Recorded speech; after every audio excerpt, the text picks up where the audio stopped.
जब दिल अल्लाह में डूब जाए तो समुंदर भी ज़मीन बन जाता है।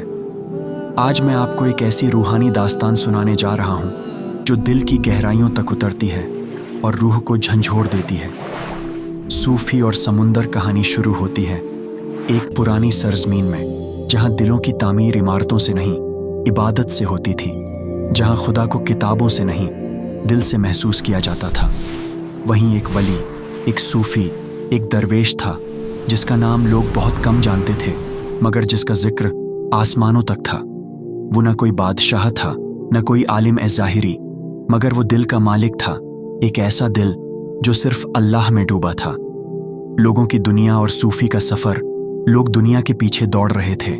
किसी को सोने की तलाश थी, किसी को शोहरत की, और कुछ तो इबादत भी इसलिए करते थे ताकि बदले में जन्नत मिल जाए।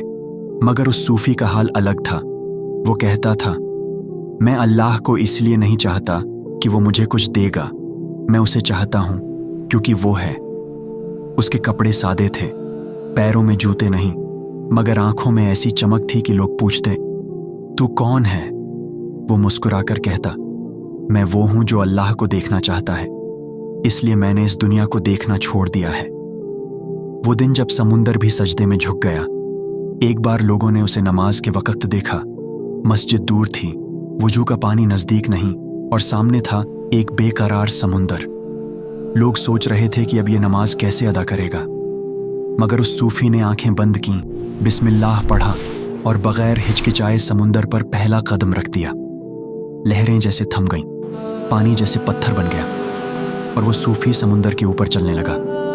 लोग हैरान, आंखें फटी की फटी। किसी ने कहा, ये जादू है।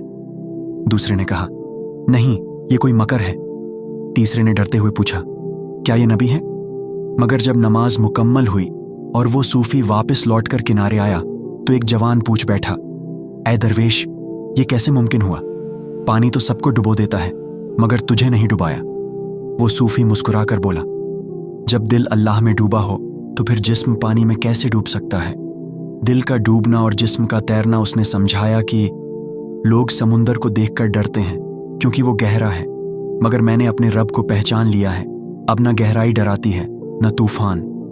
तुम लहरों से बचते हो, मैं लहरों में उस रब की झलक देखता हूं। तुम पानी को मुनासिब देखते हो वुजू के लिए, मैं पानी को सजदा करता देखता हूं अपने रब की हुकूमत में। सूफी की रूहानी बातों का असर, लोग धीरे धीरे उसके पास बैठने लगे। हर रोज कोई न कोई सवाल करता और हर बार उसका जवाब सिर्फ एक ही तरफ जाता, अल्लाह की तरफ। एक शख्स ने पूछा, क्या तुम जन्नत देख चुके हो? उसने जवाब दिया, जब दिल को अल्लाह मिल जाए तो जन्नत क्या चीज है? असली जन्नत उस लम्हे का नाम है जहां तेरा रब तुझसे राजी हो जाए। सूफी की वो रात जब सब कुछ बदल गया। एक रात उस सूफी को अकेले देखा गया, समुंदर किनारे, आंखें बंद और लहरें शांत। किसी ने पास जाकर पूछा, क्या कर रहे हो? उसने कहा, मैं सोच रहा हूं कि अगर समुंदर के ऊपर चला जा सकता है अल्लाह के भरोसे से, तो फिर इस दुनिया के सारे गम, डर और कमजोरी भी खत्म की जा सकती है, जब बंदा अपने रब पर सच्चा यकीन रखे। सबक जो इस कहानी में छुपा है, इस सूफी ने कोई किताब नहीं लिखी, न ही कोई खानकाह बनाई, मगर उसके एक कदम ने हजारों दिलों को हिला दिया, क्योंकि वो अपने दिल को अल्लाह में डुबो चुका था। और जिसने अल्लाह में डूबना सीख लिया, उसे फिर कोई समुंदर डुबो नहीं सकता। अख्तिताम के लफ्ज, अगर तुम भी समुंदर से डरते हो, अपने दिल को अल्लाह में डुबो दो। अगर तूफान से घबराते हो, अपने रब से रिश्ता मजबूत कर लो। यकीन रखो, जब रूह का सफर अल्लाह की तरफ हो तो पानी भी राह बनाता है और पत्थर भी सजदे में झुक जाते हैं।